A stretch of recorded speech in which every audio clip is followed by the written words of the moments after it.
नमस्कार, मी नम्रता निकम.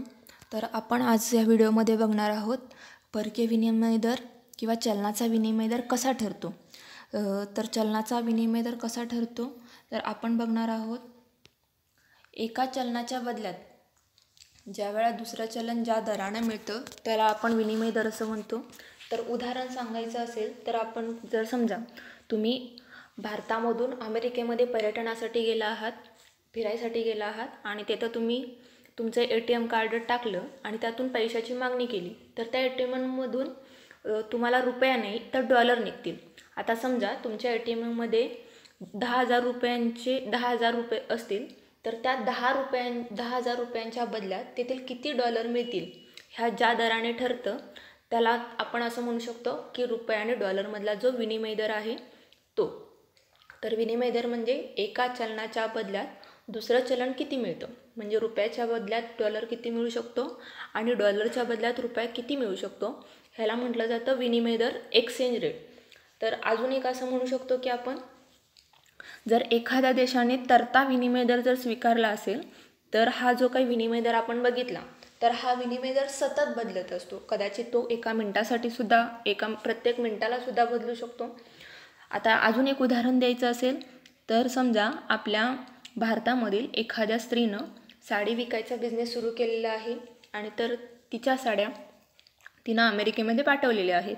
तर तिला त्या पाठवल्यानंतर त्या बदल्यात खरेदीदाराने जर समजा $1,000 तिच्या बँक खात्यामध्ये जमा केले तर त्या बँक खात्यामध्ये $1 बरोबर 72 रुपये हा जर विनिमय दर असेल तर तिला त्या $1,000च्या बदल्यात 72,000 रुपये तिच्या बँक अकाउंटमध्ये जमा होतात. म्हणजे $1 बरोबर 72 रुपये हा त्या दोन चलनामधला विनिमय दर झाला. तर हा विनिमय दर सतत बदलत असतो ज्यावेळा तरता विनिमय दर असेल त्यावेळेला. तर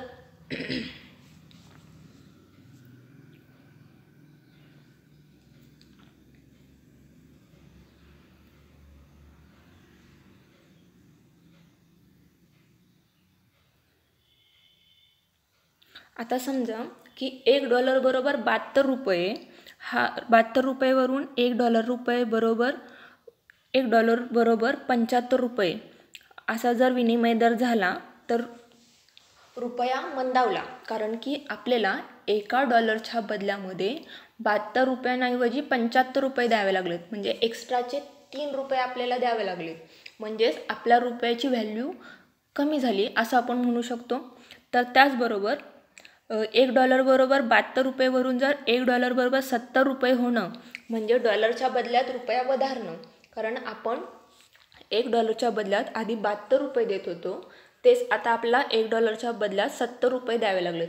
म्हणजे आपला 2 रुपये एका डॉलर विकत घेण्यासाठी कमी द्यावे लागलेत. ह्यालाच म्हटलं जातं की रुपया वधारणं.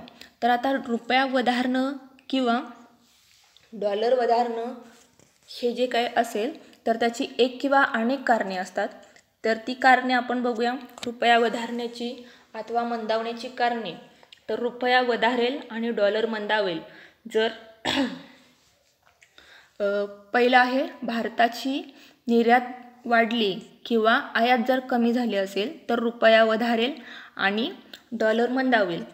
कारण की निर्यात वाढल्यामुळे डॉलर ते रुपया हा विनिमय वाढतो, कारण अमेरिकन डॉलर देऊ करतात परंतु भारतीयांना रुपये हवे असतात.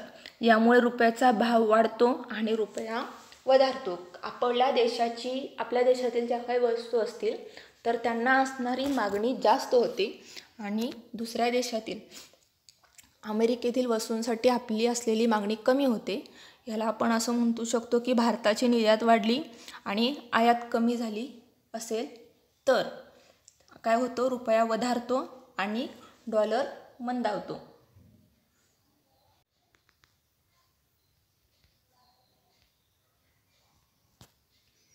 तर दुसरं कारण असं आपण म्हणू शकतो की अमेरिकन लोकांनी जर पर्यटनासाठी भारतामध्ये भेट दिलेली असेल तर रुपया वधारेल आणि डॉलर मंदावेल. जेणेकरून काय होतं की अमेरिकेतील लोकांचा पैसा भारतामध्ये येतो, भारताने अमेरिकेला सेवा निर्यात केली जाते आणि त्यामुळे भारताची निर्यात वाढली, त्यामुळं रुपया वधारतो. त्यानंतरचं तिसरं कारण असं म्हणू शकतो आपण की ज्याच्यामध्ये अमेरिकेतील महागाई वाढली असेल. अमेरिकेत जर महागाई वाढली असेल तर अमेरिकेतील लोकांना तिथल्या वस्तू महाग वाटू लागतात. जर भारतापेक्षा तिथली महागाई वाढली असेल तर अमेरिकेतील लोकांना तिथल्या वस्तू महाग वाटतात आणि भारतातील वस्तू स्वस्त वाटायला लागतात. त्यामुळं अमेरिकेतील लोक भारतीय वस्तूंची मागणी वाढवतात. त्यामुळे भारताची निर्यात वाढते आणि आयात कमी होते, कारण की आपल्याला त्या वस्तू अमेरिकेतील वस्तू महाग वाटायला लागतात. त्यामुळं रुपया वधारतो आणि डॉलर मंदावतो.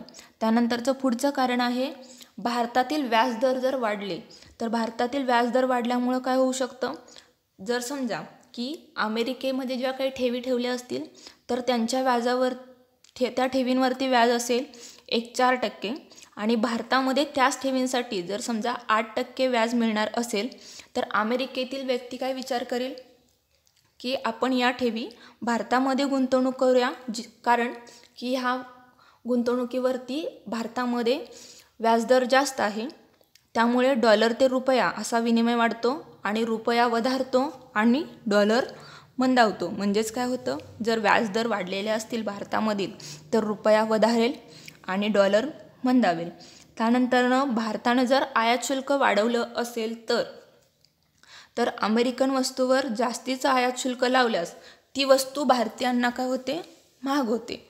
महाग वस्तू भारतीयांना घेणं, भारतीय व्यक्ती काय करतात, घेणं टाळतात. त्यामुळे रुपया ते डॉलर हा विनिमय कमी होतो आणि यामुळे डॉलर मंदावतो आणि रुपया वधारतो. म्हणजे आपण जर अमेरिकेमधून येणाऱ्या वस्तूंवरती टॅक्सेस जास्त लावले असतील, ज्याला आपण टॅरिफ्स असं म्हणतो, ते जर जास्त लावले असतील तर त्या वस्तू आपल्याला महाग वाटायला लागतात भारतीय लोकांना. त्यामुळे त्या वस्तू ते विकत घेत नाहीत आणि आपला रुपया वधारतो आणि डॉलर मंदावतो. आता ह्याच्या उलट जर समजा आपल्याला डॉलर वधारला असेल आणि रुपया मंदावला असेल, याची रिझन जर बघायची असतील तर बरोबर ह्याच्या उलट जर अमेरिकेची निर्यात वाढली असेल किंवा आयात कमी झाली असेल तर डॉलर वधारेल. भारतीय लोक जर पर्यटनासाठी अमेरिकेत जात असतील तर डॉलर वधारेल आणि रुपया मंदावेल. भारतातील महागाई वाढली असेल अमेरिकेपेक्षा तर डॉलर वधारेल आणि रुपया मंदावेल. अमेरिकेतील व्याजदर वाढले असतील तर डॉलर वधारेल आणि रुपया मंदावेल.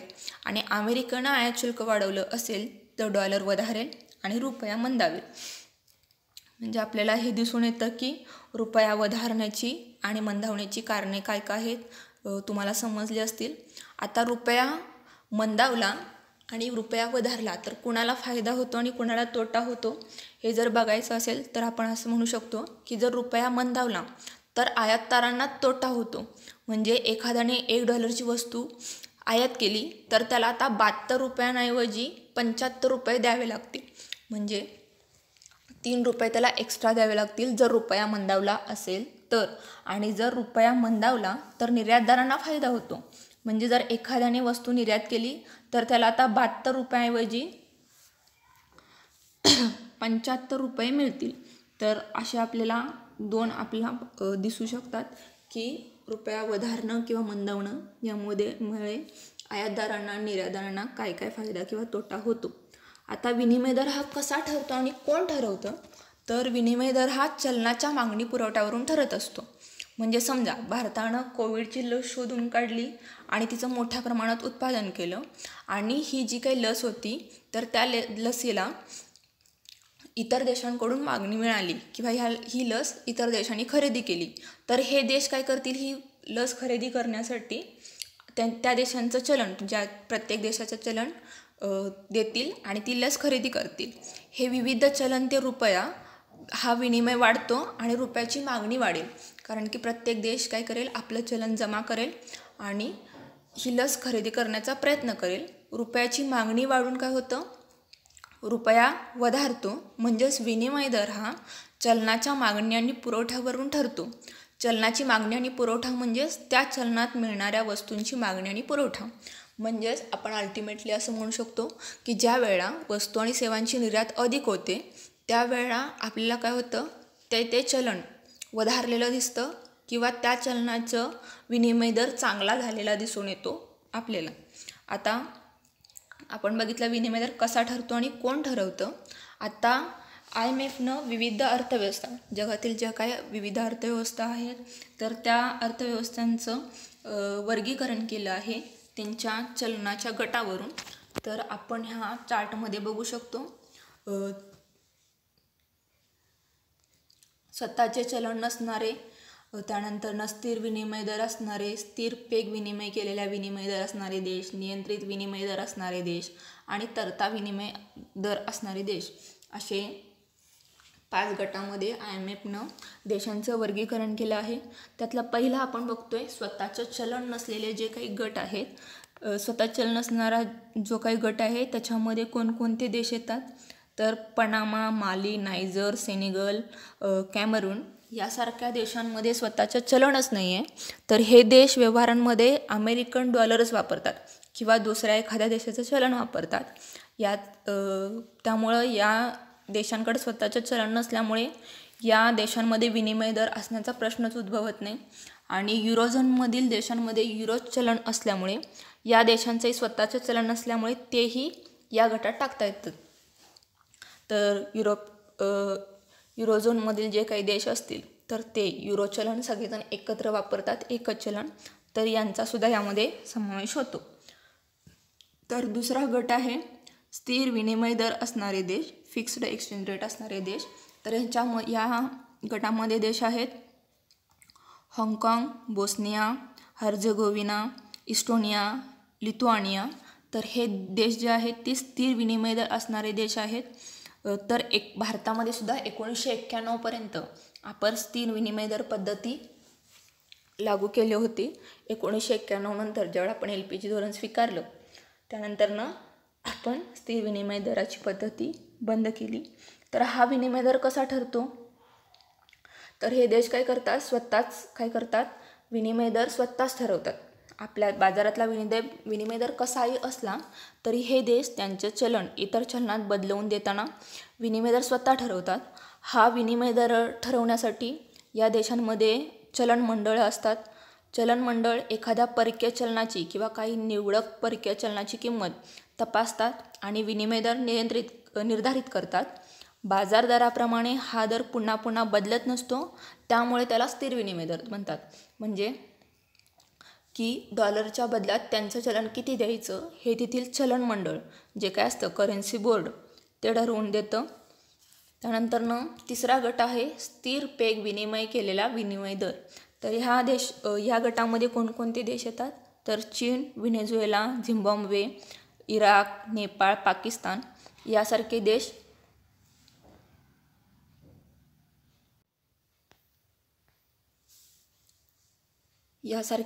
ह्या गटामध्ये येतात.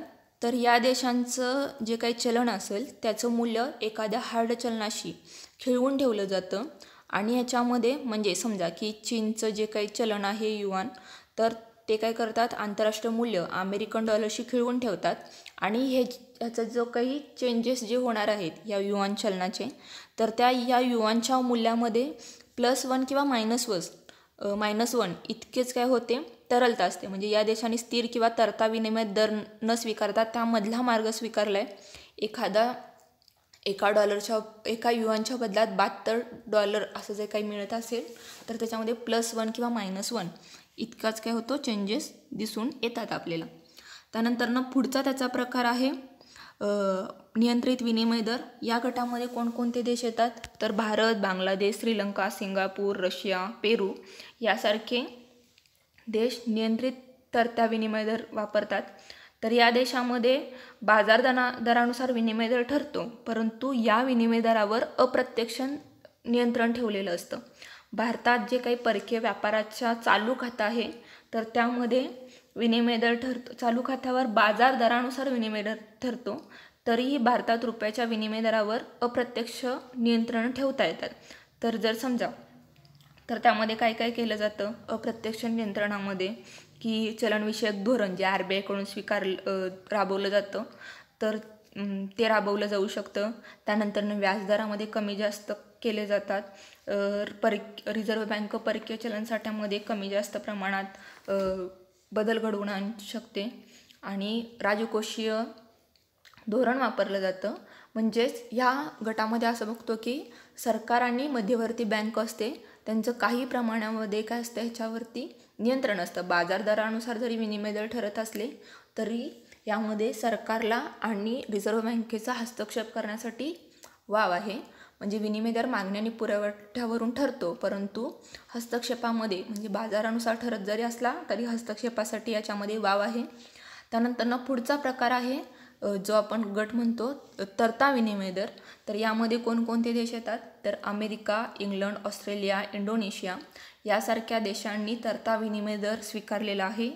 तर या देशामध्ये हा जो काही विनिमय दर ठरतो तो हा पूर्ण बाजार दरानुसार ठरतो, त्यामुळे ह्यामध्ये सतत बदल होत असतात. यामध्ये कोणतंही सरकार असू दे किंवा मध्यवर्ती बँक असू दे तर त्याच्यामध्ये हस्तक्षेप नसतो. तर बाजार दरानुसार मागणी आणि पुरवठ्यानुसारच यांचा विनिमय दर ठरतो. तर असं आपण बघितलं की विनिमय दर कसा ठरतो, कोण ठरवतं, त्यानंतरनं विनिमय दराचे जे काही वेगवेगळे प्रकार असतील आणि अर्थव्यवस्था या 5 गटामध्ये कशा विभागलेल्या आहेत. त्यानंतर रुपयाने वधारणा आणि मंदावण्याची जी काही कारणं असतील ते असे बघितलेले आहेत आपण. धन्यवाद.